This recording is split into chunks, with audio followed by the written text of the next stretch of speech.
Aïd al-Kabir, appelé Tabaski, est considéré par les musulmans comme la plus grande célébration de leur foi. Par cette fête religieuse majeure, les musulmans partagent prières et repas pour commémorer la soumission d'Abraham quand Dieu lui demande de sacrifier son fils unique, une manière de tester sa foi. Ici, à l'esplanade du Palais du Peuple, ils étaient des milliers ce dimanche 16 juin 2024 pour glorifier Allah, le Dieu créateur. Après la prière, différents représentants de la communauté islamique étaient conviés dans la salle de banquet du Palais du Peuple pour continuer la fête. Invité de marque, le président de la République, Félix Antoine Tshisekedi Tshilombo, accueilli chaleureusement par l'assistance.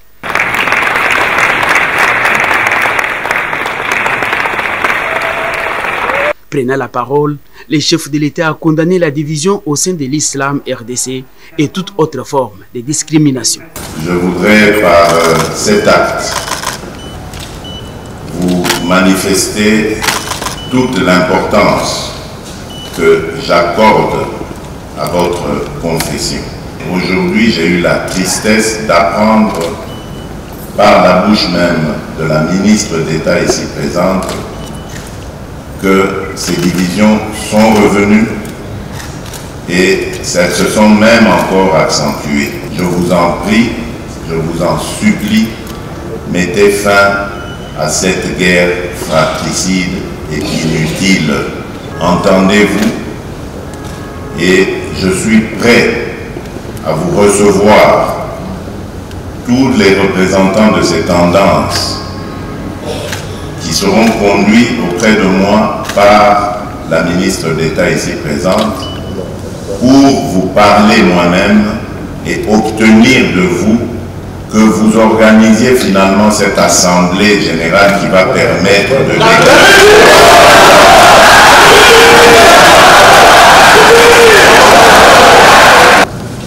Et tant que je serai président de ce pays, je n'accepterai jamais de discrimination dans les confessions religieuses. La communauté islamique a témoigné son soutien au premier citoyen congolais, Félix Antoine Tshisekedi Tshilombo, car, dit-elle, toute autorité vient de Dieu.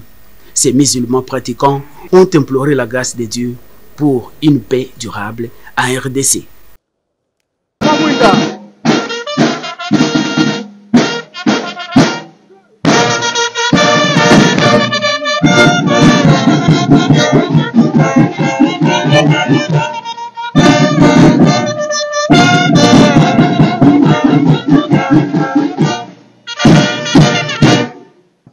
De l'Assemblée nationale. Chers amis, en passant le détachement en revue, les commandants de détachement, les commissaires supérieurs adjoints, Pombo, Mandala, Pépé.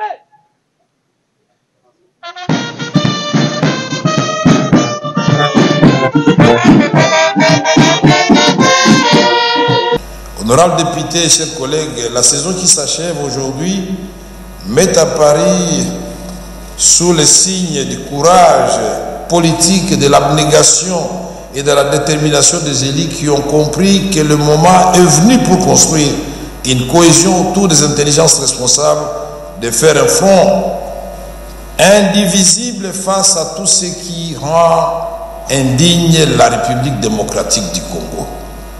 Je me demande si dans cette salle, il y a un seul député qui peut dire que la guerre à l'est du Congo, c'est une bonne chose. Non. Il y a des choses qui touchent à l'intérêt général de notre pays, aux besoins de notre population, qui n'ont pas besoin de nos discussions et débats stériles autour de la majorité et de l'opposition. Votre assiduité, comme je l'ai relevé plus haut, est la preuve supplémentaire de l'engagement de la Chambre basse de ne pas lésiner sur aucun effort pour redorer le blason du député à sa qualité de grand serviteur du peuple souverain. Nous sommes ici appelés à aller vers nos électeurs pour obtenir leur adhésion au programme du gouvernement et à leur parler du soutien dont a besoin le gouvernement de leur part pour concrétiser le programme ambitieux qu'il a présenté devant vous. Nous partons en vacances parlementaires, honorables députés, nous avons l'obligation de vulgariser le programme du gouvernement, chacun dans son fief électoral pour emporter l'adhésion de la population. Et c'est de cette façon-là que nous allons bâtir un Congo nouveau. Je suis davantage confiant car je sais qu'au plus haut de ses préoccupations, son Excellence, Monsieur le Président de la République, chef de l'État, met l'accent particulier sur l'efficacité de l'État comme service aux populations. C'est ici le lieu pour moi de remercier encore une fois le personnel de l'administration de l'Assemblée nationale qui s'est donné à fond pour que cette session puisse réussir. Je remercie aussi les membres du bureau, mes collègues ici, à mes côtés, qui n'ont eu aucun répit avant de prendre les taureaux par les cornes pour réaliser cette activité hautement parlementaire qu'est la session actuelle. Nous sommes résolument tournés vers l'avenir pour y puiser les forces nécessaires en vue du parachèvement de notre devoir sacré, la transformation des conditions de vie de nos compatriotes. Nous clôturons cette session avec l'esprit de la situation de l'Est du pays qui est encore fragile à cause des velléités bellicistes de nos voisins, le Rwanda et l'Ouganda. Nous ne perdons pas de vue que la victoire sur l'axe du mal est certaine et que notre peuple fait pleinement confiance au commandant suprême des forces armées pour bouter hors de notre territoire les ennemis de la République. Nous sommes conviés tous à saisir l'importance de la collaboration et de la solidarité entre nous, chers collègues, car nous nous devons d'encourager toute initiative qui ramène la paix à l'est de la République démocratique du Congo. Honorables députés, membres du bureau, honorables députés et chers collègues, maintenant que nous clôturons cette session, vous allez en vacances qui en réalité n'en sont pas une. Vous allez dans vos fiefs respectifs pour communier avec votre électorat et palper les réalités du terrain. À la fin, conformément à l'article 145 du règlement intérieur, vous avez l'obligation de produire un rapport à déposer à la prochaine session. Cela va permettre à notre institution d'avoir la vraie réalité de la base quant aux promesses faites et d'évaluer les niveaux d'exécution du programme du gouvernement. Honorables députés, honorables membres du bureau, honorables députés, chers collègues, nous avons placé la diplomatie parlementaire au cœur des actions de l'Assemblée nationale. À l'Assemblée nationale, le train est en marche. En marche parce que vous voyez comment les plénières sont en train de se dérouler. Voilà pourquoi nous, en tant qu'élus, c'est un motif de satisfaction. C'est ce qu'on attendait, avoir un bureau, un président qui dirige le plénière comme il se doit, de nous donner surtout parole, pas de façon sélective, mais à tout celui qui veut s'exprimer, de parler. Cette session a été marquée par la prise de fonction de l'honorable président Vital Kamerhe comme président de l'Assemblée nationale et un nouveau bureau. Et nous avons vu une nouvelle dynamique s'installer au sein de notre institution qui rencontre la volonté de la population. Il y a eu plusieurs actions, mais nous allons retenir l'action principale qui est celle de l'installation du gouvernement souminois après avoir reçu la présentation de son programme d'action par la première ministre Judith Suminwa. On a perdu 6 mois depuis qu'il y a eu l'élection. Il a fallu que le gouvernement soit là et nous sommes contents parce que il a fallu d'abord voter le bureau de l'Assemblée nationale. Chose faite, aujourd'hui nous avons un bureau très efficace parce que nous avons un président très intelligent, très sage, qui conduit bien les débats. Et je pense que tous les objectifs fixés par les députés, nous sommes en train de les faire petit à petit et je pense que nous allons évoluer. Et aujourd'hui, on a clôturé la session. Nous sommes contents parce que le gouvernement est là. On a accordé la place au gouvernement de travailler comme il faut.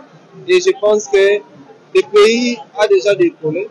et on va atteindre l'objectif. La démocratie s'exprime et nous, députés, il y a aussi l'avènement du gouvernement, l'investiture du gouvernement, dans lequel le peuple place son espoir.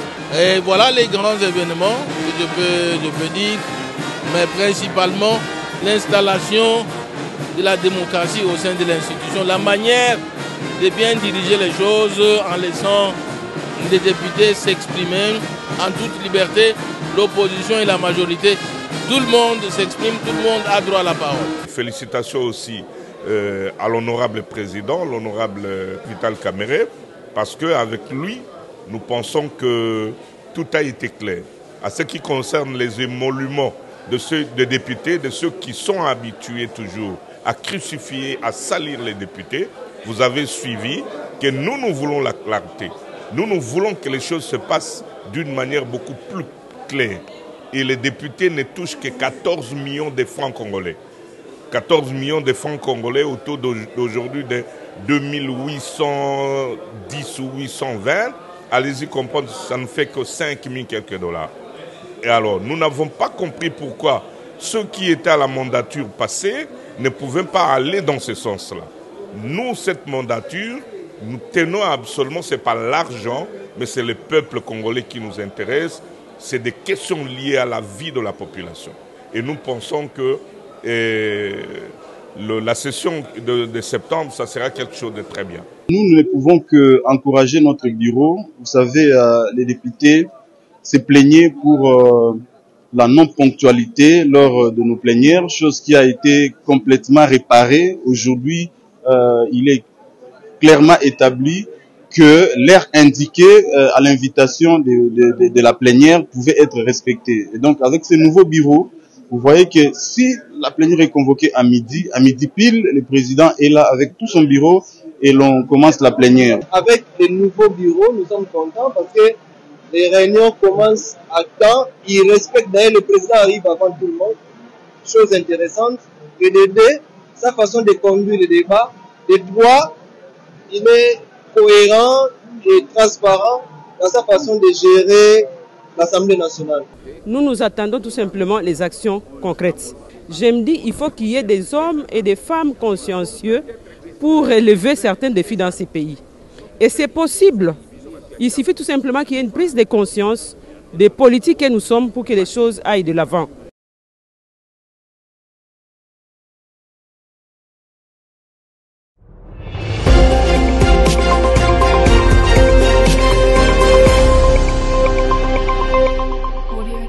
À l'Assemblée nationale, le train est en marche. En marche parce que vous voyez comment les plénières sont en train de se dérouler.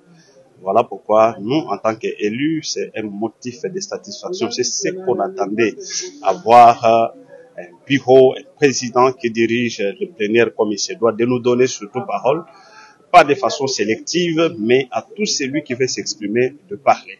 Cette session a été marquée par la prise de fonction de l'honorable président Vital Kamerhe comme président de l'Assemblée nationale et un nouveau bureau. Et nous avons vu une nouvelle dynamique s'installer au sein de notre institution qui rencontre la volonté de la population. Il y a eu plusieurs actions, mais nous allons retenir l'action principale qui est celle de l'installation du gouvernement souminois après avoir réussi la présentation de son programme d'action par la première ministre Judith Suminwa. On a perdu 6 mois depuis qu'il y a eu l'élection. Il a fallu que le gouvernement soit là et nous sommes contents parce que il a fallu d'abord voter le bureau de l'Assemblée nationale. Chose faite, aujourd'hui nous avons un bureau très efficace parce que nous avons un président très intelligent, très sage, qui conduit bien les débats. Et je pense que tous les objectifs fixés par les députés, nous sommes en train de les faire petit à petit et je pense que nous allons évoluer. Et aujourd'hui, on a clôturé la session. Nous sommes contents parce que le gouvernement est là. On a accordé la place au gouvernement de travailler comme il faut. Et je pense que le pays a déjà décollé et on va atteindre l'objectif. La démocratie s'exprime et nous, députés, il Il y a aussi l'avènement du gouvernement, l'investiture du gouvernement, dans lesquels le peuple place son espoir. Et voilà les grands événements que je peux dire, mais principalement l'installation de la démocratie au sein de l'institution, la manière de bien diriger les choses en laissant les députés s'exprimer en toute liberté, l'opposition et la majorité. Tout le monde s'exprime, tout le monde a droit à la parole. Félicitations aussi à l'honorable président, l'honorable Vital Kamerhe, parce qu'avec lui, nous pensons que tout a été clair. À ce qui concerne les émoluments des députés, de ceux qui sont habitués toujours à crucifier, à salir les députés, vous avez suivi que nous voulons la clarté. Nous voulons que les choses se passent d'une manière beaucoup plus claire. Et les députés ne touchent que 14 millions de francs congolais. 14 millions de francs congolais au taux d'aujourd'hui de 2810 ou 820. Allez-y comprendre, ça ne fait que 5 000 quelques dollars. Et alors, nous n'avons pas compris pourquoi ceux qui étaient à la mandature passée ne pouvaient pas aller dans ce sens-là. Nous, cette mandature, nous tenons absolument, ce n'est pas l'argent, mais c'est le peuple congolais qui nous intéresse. C'est des questions liées à la vie de la population. Et nous pensons que la session de septembre, ça sera quelque chose de très bien. Nous ne pouvons qu'encourager notre bureau. Vous savez, les députés se plaignaient pour la non-ponctualité lors de nos plénières, chose qui a été complètement réparée. Aujourd'hui, il est clairement établi que l'heure indiquée à l'invitation de la plénière pouvait être respectée. Et donc, avec ce nouveau bureau, vous voyez que si la plénière est convoquée à midi pile, le président est là avec tout son bureau et l'on commence la plénière. Avec le nouveau bureau, nous sommes contents parce que les réunions commencent à temps. Ils respectent d'ailleurs, le président arrive avant tout le monde. Chose intéressante, le DD, sa façon de conduire le débat, le droit, il est cohérent et transparent dans sa façon de gérer l'Assemblée nationale. Nous attendons tout simplement les actions concrètes. Je me dis qu'il faut qu'il y ait des hommes et des femmes consciencieux pour relever certains défis dans ces pays. Et c'est possible. Il suffit tout simplement qu'il y ait une prise de conscience des politiques que nous sommes pour que les choses aillent de l'avant.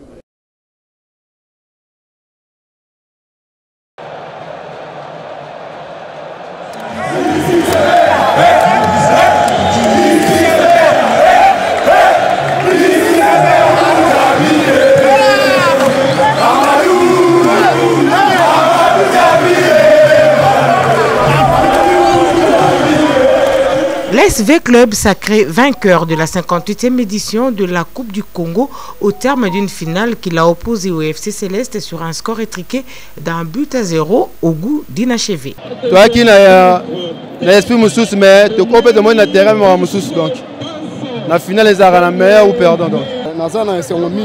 Pour la champion du Congo, l'SV Club, c'est la première fois et vous la troisième champion de la Coupe du Congo. Nazwaki des fois na DSMP club na Outaki la troisième fois on a Asvita club maintenant on a plaisir. Merci beaucoup. Confiant, le président du club, Amadou Diaby, croit fermement au redécollage du club sur le plan jeu et performance lors de la prochaine édition et salue la remise express du trophée par le président de la République après autant d'années d'abandon, ce qui donne toute la valeur à cette compétition qualificative pour la Coupe de la Confédération.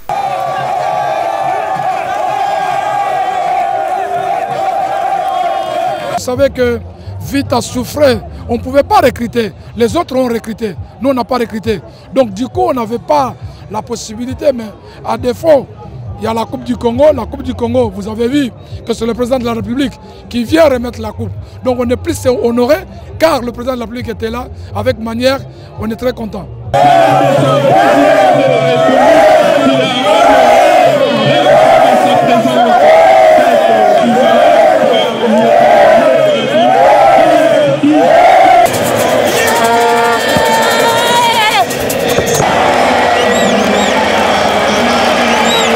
Ce 14 14 juin, c'est notre première réunion du Conseil des ministres avec le gouvernement que je suis appelée à diriger en tant que Première ministre. Et ça a été l'occasion pour nous de renouveler nos remerciements au chef de l'État, ainsi que par la confiance qu'il nous a octroyée en nous nommant. Mais en même temps, ça a été l'occasion de pouvoir présenter toute l'équipe gouvernementale à son Excellence, Monsieur le Président de la République, chef de l'État. Nous avons, au cours de cette réunion, eu une première prise de contact. Le chef de l'État, à cette occasion, a eu à donner un certain nombre d'instructions, à rappeler à l'ensemble des membres du gouvernement, mais particulièrement aux nouveaux, la manière dont la gouvernance devait être menée. Nous sommes au service du peuple, au service du pays et il faut que le travail commence. Donc on n'a pas voulu traîner après l'investiture du gouvernement. On a rapidement eu à faire cette première réunion dont le compte rendu sera fait par le porte-parole du gouvernement et cela va nous permettre de démarrer rapidement le travail parce que le pays et le peuple attendent.